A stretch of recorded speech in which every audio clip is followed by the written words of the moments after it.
Sure. All right, so apparently I'm recording this. This is, I'm new to this whole recording thing, so we'll see how it goes. But if you don't have a handout for this right now, then perhaps you go. Okay, so we're plugging in this from a couple days ago, the f of x equals 2 to the x. Well, what is 2 to the negative 3? 1/8. 1/8. What is 2 to the negative 2? 1/4. 1/4. What is 2 to the negative 1? 1/2. 1/2. What is anything to the 0th? 1. 1. Then I've got A2, A4, and an 8. Just to be clear, what's happening between every step? I'm multiplying by? 1/2. If I go down, I'm multiplying by 1/2. If I come back up, I'm multiplying by 2. 2. Exactly what you would expect. So let's graph this sucker. I usually start right there, knowing that it always goes through that point, regardless of what the base is. But since the base is 2, it's also going to go through 1, 2. There's 2, 4. There's 3, 8. Negative 1, 1/2. 1/4. 1/8. 1/16. 32nd. 64th. 1/128th. 1/256th. And clearly we got pretty asymptotically close to that line over there. Not the best one I've ever drawn, but looks pretty decent, hey? Okay, well, why the heck are we doing that? We weren't doing exponential functions yesterday. We were doing these log ones. What is the relationship between a log function and an exponential function? Aren't they opposites? Opposite is a good word, but I prefer the word Inverse. inverse. There it is. Use the values from the table to graph on the same grid. The inverse function, there it is. Inverse function, y equals the log base 2 of x. Just to remind you in general how I find inverses, my equation was y equals 2 to the x. I'm going to change it to say x equals 2 to the y. Before we learned about logs yesterday, this would have been impossible to solve, but now we can say y equals the log base 2 of x. And that is exactly what we're graphing here. So in general, with an inverse, what we do is we take the x's and the y's and we flip them. So instead of the point -3, 1/8, I should have the point 1/8 negative. 1/8, which is really close to this, -3. So right about there, and even closer, and even closer, and even closer, closer. And instead of 1/8, there's a 1/4, there's a 1/2, and there is the point 0, 1. Next, I'm going to put the point 2, wait a second, let me say that right. 1, 0. This is the point 2, 1. It should have the point 4, 2, and the point 8, 3. And Mr. I have a question. yeah, what's up? So you just switch the x and y values. So like the x value will be 1/8 and the y value -3. Exactly. And Oh, there is my graph of y equals the log base 2 of x. Again, inverses are supposed to be reflections over what line? y equals x. Y equals x. How well do you think we did here? Yeah. I'd say we did pretty dang good. I like it. Okay, don't forget to label the asymptotes. The asymptote for my original graph was Y equals 0. y equals 0. The asymptote for my new graph is X equals 0. x equals 0. Absolutely. Okay. The domain of my original graph. All real. All reals. The range of my new graph. All real. All reals. The range of my original graph. Greater than It 0. has to be greater than 0. The domain of my new graph. Greater than 0. Greater than 0, yeah. When we take an inverse function, we switch its domain and range. Let's see, 1, 2, 3, 4, 5, 6, 7, 8, 9, 10, 11, 12, 13. Okay, I know that we're missing Darcy. She is actually flying to Australia, if anyone is interested. But, For her. Good choice. yeah, her grandparents live in Australia, and her parents wanted to be with them, which seems cool. What's the range for the second graph again? The range for the second graph is all reals. Notice it goes down to negative infinity, and although this is going mostly sideways, it's still going up a little bit. A couple of reminders here. Here's just the generic graph of y equals a to the x, or f of x equals a to the x. It has this asymptote at y equals 0. It goes through the point 0, 1. It also goes through the point 1, a and negative 1, 1/8, which is 1 over a. So let's take a look at the log function, which is related. It has a vertical asymptote at x equals 0. It goes to the point, instead of 0, 1, it goes to the point 1, 0. Instead of 1, a, it goes through a, 1. And instead of negative 1, 1 over a, 1/8, it goes through 1/8, negative 1, and all of the corresponding points. Making the sense? They're inverses, right? They are inverses, 100%. These two things are inverses of one another. So in general, here are my properties of logarithmic functions. Let's see if it makes sense. The domain is the set of positive real numbers. Okay, and that's what we were dealing with both yesterday and on yesterday's homework. That if it said the log base 10 of negative 2, that makes no sense. They're asking you 10 to what power equals negative 2, and there is no power. The range, on the other hand, is a set of all real numbers. I can take the exponent, whatever exponent of any number I want, a negative exponent, a fractional exponent, you name it. The x-intercept is at 1, and there is no y-intercept. That's where that asymptote is, and really, there they say it, there's that asymptote at x equals 0.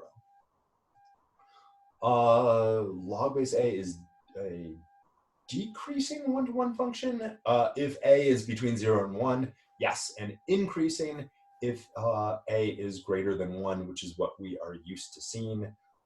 In general, I would have called it an increasing function, but they are correct. When a is less than 1, then it would decrease. The graph of the log base a of x contains the point 1, 0, a, 1, and 1 over a, negative 1, as we just saw. And it is smooth and continuous. There are no corners. It does not use the word cusps, but there are none of those, or there are no gaps. Okay, so back to what has been a major theme throughout the year of doing some transformations. So I am going to draw the log base 3 of x as f of x, and then we're just going to apply these transformations. I think I have more than one color. Yeah, I've got a red.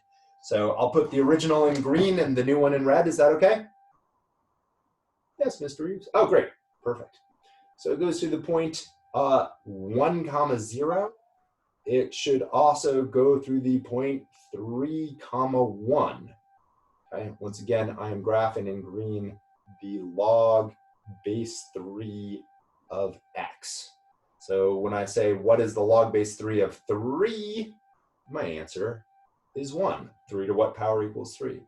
The next easy number to graph, what other power of 3 do you know? 9. Yeah, I heard a 9 in there. 3 to what power equals 9? 2. 2. So this includes the point 9, 2. If I plug in a 9 and ask what's the log base 3 of 9, my answer would be 2. Another easy one is 1/3. I also have 1/9, 1/22, 1/81st, and you'll notice that I'm getting asymptotically close to this guy over here. Okay. So that is my parent function, y equals the log base 3 of x. What two things am I doing to that parent function? Dilation. What kind of dilation? Vertical or horizontal? Horizontal. Where's that 2? Horizontal. That 2 is outside. It's not talking directly to the x. Oh, vertical. That is a vertical dilation. And what does +1 business doing? Left one. It's moving everything to the left one, Translation. including my asymptote. It's down over here. I move this point 1 to the right, and I multiply it by 2. Multiplying 0 by 2 does nothing. I move this point 1 to the right, and I multiply it by 2, and there it is. I move this point 1 to the right, and I multiply it by 2, and there it is. So I think this is going to look like a pretty decent graph of what's happening.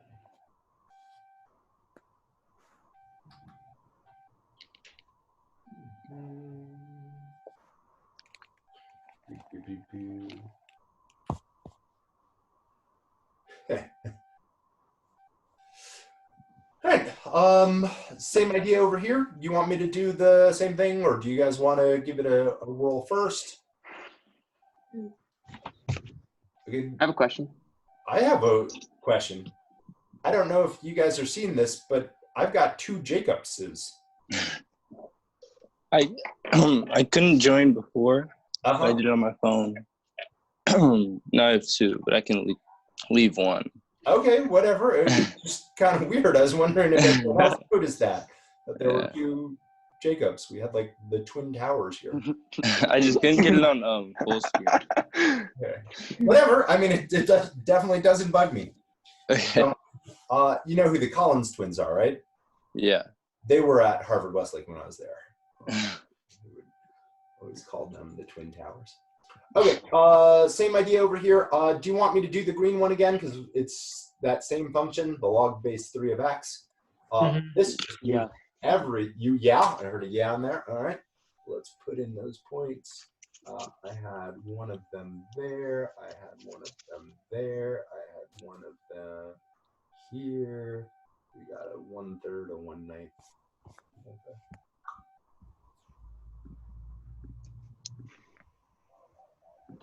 Kind of that looking situation. This just takes everything and Moves it to the up by 2. Yeah. up by 2. I love By it. 2. This one goes up by 2. That point goes up by 2. This point goes up by 2. So do all of these guys, which are harder to do, but that same asymptote. Same shape, same everything, just up by 2.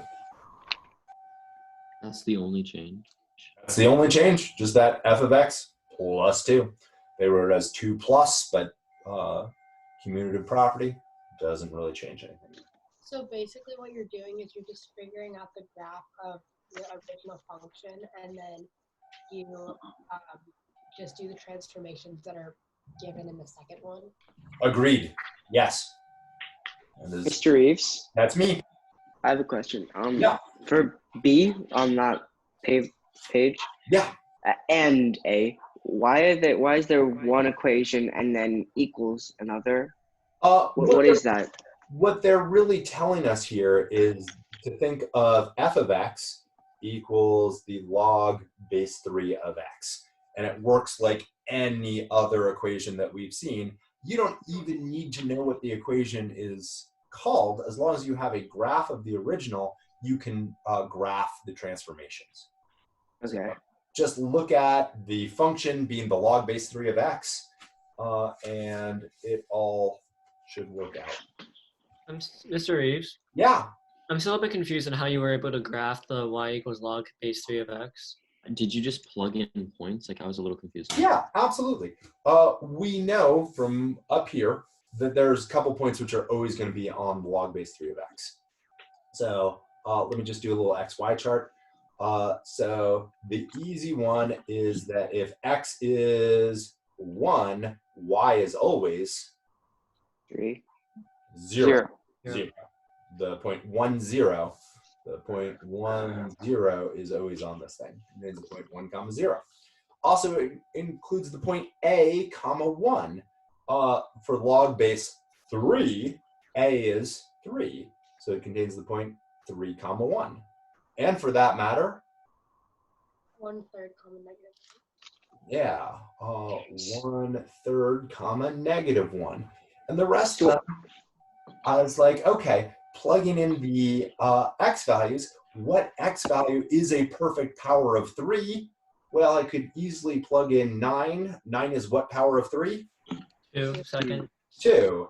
There's other ones which I could plug in, but they're off the graph. Are you just substituting 3 for A? Yes, absolutely. But I thought A was not a variable; it was a number. It Oh, is. oh no, it's E. Yeah, is we're not different. doing E right here. We're just doing a generic 1, 3. We're going to switch over on the next page and start dealing with E again. Ta-da! There's some E stuff for you.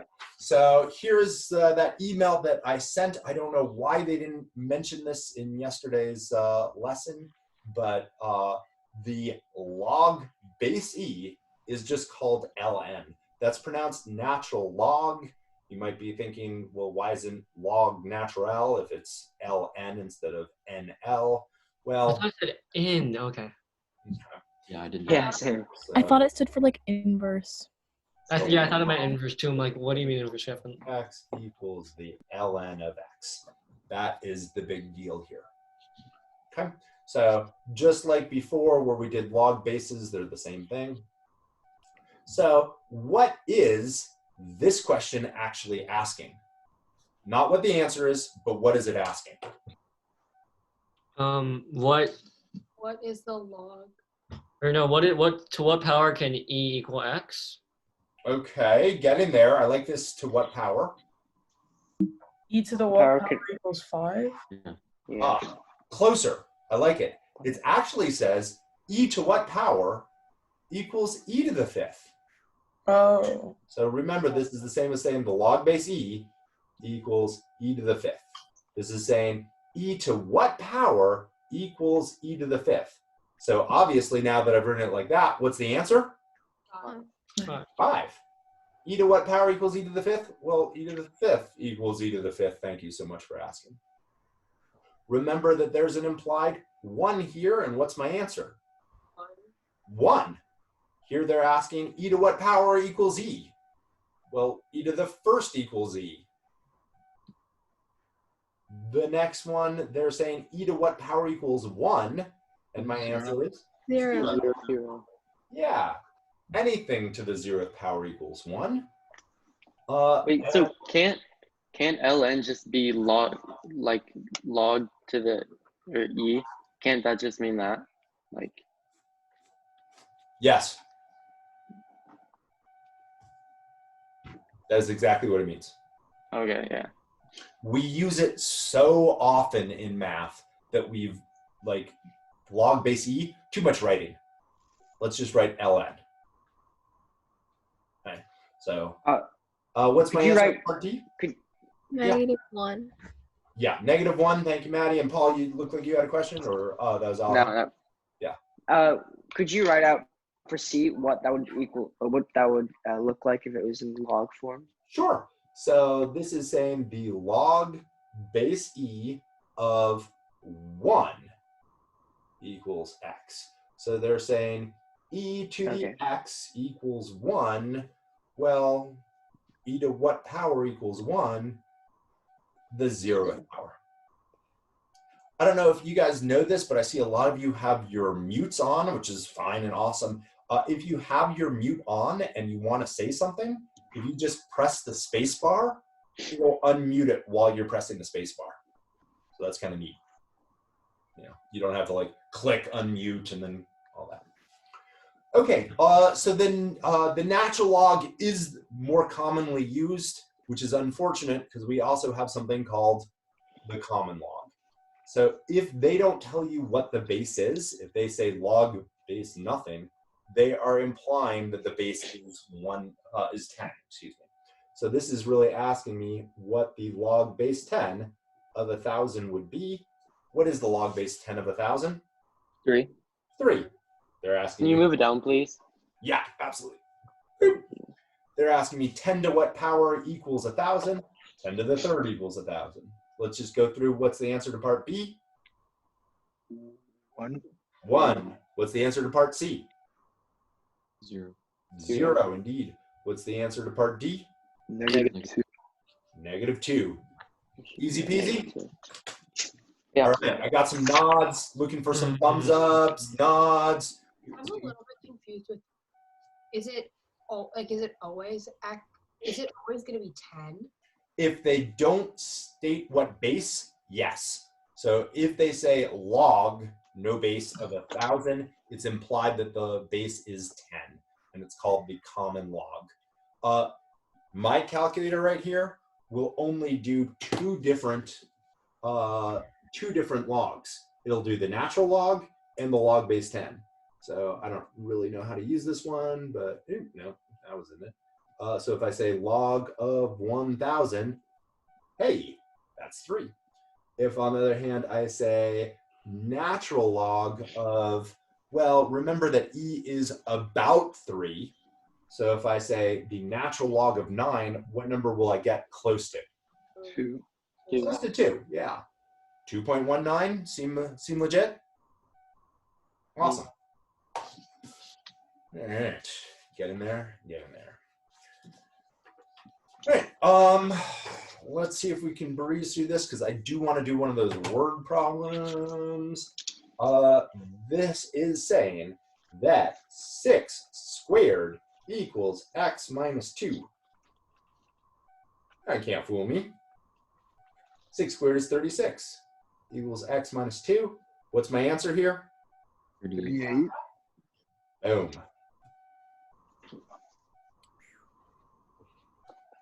Three to the first equals x squared minus 2x. 3 equals x squared minus 2x. X squared minus 2x minus 3 equals 0. Let's factor this bad boy. We got an x minus 3 and an x plus 1. X equals 3 or -1. Do I have to cross out one of those answers? -1. Gotcha. I don't. -1. Because even though the domain of log is all positive numbers, am I taking the log of -1? No. I'm taking the log of -1 squared, which is positive, plus an extra 2 there. So both of those work. So would you have to make sure? Would I? Yeah, like would you have to? You should always make sure, but in this case, it works. On the other, well, let's see what's going on over here. So the first thing I'm going to do on this one is get rid of that 3 and say the natural log of 4x equals 9. Then I'm going to say that e to the 9th equals 4x. And I admit here my answer is not going to be particularly satisfying. It is going to be e to the 9th over 4. Okay. Perfectly good answer. I don't need you to plug it into a calculator or get a decimal approximation here. That seems fine to me. All right, this one doesn't tell me the base, so I know that the base must be 10. 10, you got it. So I am going to subtract 7 from both sides. 9 times the log of x equals -3. Once again, pro tip, write log in cursive. Otherwise, it looks like 10g. The log of x equals -1/3.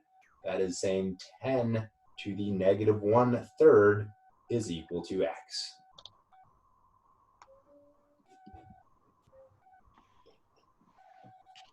Boom. What is 10 to the -1/3? Is that what is 10 to the negative 1/3? Yeah. We're looking at the cube root of 10, so it's about 1 over 1.5-ish. Wait, isn't it the cube root of 1 over 10 if it's to the negative 1/3? So it's the cube root, which is why I said about 1.5, and the negative will mean it's 1 over 1.5. So that would be 2/3-ish. I'm guessing the answer is around 2/3. Let's just plug it into a calculator and see how wrong I was. 1 divided by 3. Again, I said about 2/3. This is about 0.46. I don't know if you can see. I was in the right ballpark, but not particularly close. Okay, use logs to find the exact solution to these exponential equations. So I am going to solve this, and here is the big moral to this story. I'm going to put the little asterisks and write it as I say it. If the variable is in the exponent, use logs to solve. And here it goes. What I'm going to do is I'm going to take the natural log of both sides of this. I'm going to write natural log of e to the 3x equals the natural log of 7. Absolutely. Thank you. What is the natural log of e to the 3x? E to the x to the e to the 3x to equals e to the x 7. Well, just how does the left-hand side simplify? E to the 3x times, or 3x squared. E to the x equals 3, e to the 3x. It's just 3x. Wait, why is it 3x squared? Why would it be 3x squared? I don't know. Wait, because isn't it e to the x, and then don't you have e to the x times e to the 3x? So the natural log of e to the 3x, I'm asking what power of e is equal to e to the 3x? Oh, and that's e to the 3x equals e, right? Yeah. And then you just cross out both these, okay. And my answer is just going to be x equals the natural log of 7 over 3. And it's that whole thing, natural log of 7 over 3. Maybe I'll even put it in parentheses to make it a little bit more clear, not the natural log of 7/3. I'm just confused how you're getting the 3x. How I'm getting the 3x. Okay, let me go back a step to here. Remember this problem? What was my answer of natural log of e to the 5th? 5. The natural log and e kind of cancel one another out here. The same exact thing happens here. What is the natural log of e to the 3x? So if it says natural log of e, then we can just disregard it? Exactly. Those two things cancel out. Mr. Reeves? Yes? I'm a little bit confused how you got the ln on the side with the 7. I took the natural log of both sides. Just like way back when you were learning to add 3 to both sides of an equation, or square root both sides of the equation, now we are going to take the natural log, and in the next case, we're going to take the common log of both sides. Mr. Reeves? Yeah. Really quickly, could you write out the natural log of 7 over 3? Could you write that out in like log? How you'd write it out in log form? Yeah, so that would be the log base e of 7 all over 3. Okay. So here I'm going to take the common log of both sides, the log base 10. I won't write the base 10. The log of 10 to the x minus 1 equals the log of 9. What did I do to both sides of that equation? Log them. I logged it, yeah, 100%. That was weird.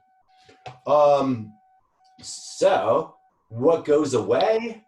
the log base 10 of 10 goes away, and I'm That's left good. with x minus 1 equals the log of 9, and my answer is x equals the log of 9 plus 1. What would happen? But why does your log of 10 go away? Because this is the log base 10 of 10. So really, I'm asking the question, 10 to what power equals 10 to the third, or 10 to the x minus 1? So just like over here, if I had asked, what is the log base 10 of 10 to the, I don't care, x minus 1, what's my answer? X minus 1. Minus 1. X minus 1. Because this question is asking 10 to what power is equal to 10 to the x minus 1? Well, 10 to the x minus 1th power. If, say, the question had been like 8 to the x minus 1 power, log base 8. Yes, we could do a log base 8 there. The nice thing about these two examples is that if I want a decimal approximation, my calculator will give it to me. My calculator gives me the natural log or the common log, but it does not give me the log base 8. But you're 100% correct. If that's what it did, we could write that as a final answer. But like, what my question is, like, no matter what the number is in front, that would Yeah. be what the base is. That is correct. You can take that as the base. Now, I'm confused on how you know whether to do the natural or the common. well, if the base is e, Oh, then you use natural? and if the base is 10, Oh, then common. Okay. and what Savannah was just saying, if the base is 8, use a log base 8 for now. Mhm. And they just cancel out. And they will cancel out. Exactly. Why are you logging 9? Why am I, okay, I don't what I understand. did to one side of an equation, You I have to do have the to do to the other side. Okay. All right. Let's see. To me, math is only important if we have an example here. And obviously kind of pertinent to people who will be driving shortly, like in about a year, and possibly drinking in about 6, we hope. Owen. Yeah. What? All right. Blood alcohol concentration, BAC, is a measure of the amount of alcohol in a person's Talking about driving. bloodstream. Sorry. Talking about driving, thank you. A BAC of 0.04% means that a person has 4 parts alcohol per 10,000 parts blood in the body. Relative risk is defined as the likelihood of one event occurring divided by the likelihood of a second event occurring. For example, if an individual with a BAC of 0.02 is 1.4 times as likely to have a car accident as an individual that has not been drinking, the relative risk, blah, blah, blah, blah, blah, blah, blah. Okay, research indicates that the relative risk of a person having an accident with a BAC of 0.02 is 1.4. Find the constant K in this equation. So that risk, and I'm just gonna rewrite it down here, R equals E to the KX. So they're saying that risk is 1.4 equals E to the K, and my X was that 0.02. 0.02. So once again, I have my variable in the exponent. What should I do to both sides of this equation? Log. No. Natural. Natural log. 1.4 equals the natural log of e to the k times 0.02. Well, let's simplify the right-hand side. I still have natural log of 1.4 equals, how does the right-hand side simplify? K times 0.02. You got it. I'm going to write it backwards, but you totally have the right answer there. And as a final step, how will I solve for k? Divide by 0.02. That's it. So the natural log of 1.4 over 0.02 is equal to k. All right, that was the heavy lifting part of that equation. We don't have a whole lot of time. I'm not going to go through parts B, C, and D, but there it is. So Can you move it down? can I move down? Yeah. Boop. There you Thank go. you. No problem. Can you simplify k like that fraction or no? Sure. I mean, I could plug that into a calculator. I can tell you what it is, but you know that's not particularly exciting. It's just going to tell me a number equals divided by 0.02. So it's about 16.8-ish. But On the test, would it be fine to leave it like that, or would we have to find what k actually equals? a little bit from column A, a little bit from column B. Some questions on will ask you just to figure out what k is, and I'm perfectly happy with the ugly thing, especially if they say give an exact answer. That's exact. But other questions will have you use this number in order to find something, like part B does. What is the relative risk at 0.17? Well, I'm going to have to plug in 0.17 and all that. So Got it. I'm just going Mr. to. Reese, how did you get that equation? This one, I copied Yeah. it from right there. Oh, okay. I didn't see that. Sorry. Yeah, no worries. All right, guys. How we doing? Everyone good? Yep. All right. I think we're probably good for the day. Do let me know if the homework looks a little wonky or anything like that. I will go and check in on my daughters and stuff like that, but then I'll go look at your homework and make sure it looks good too. It is online, and so stay tuned. I believe I see you again tomorrow. Yeah. Thank you. Thank No you. problem. Thank you. Have a good you. afternoon, everyone. Bye. Bye. Down to 2, and just me.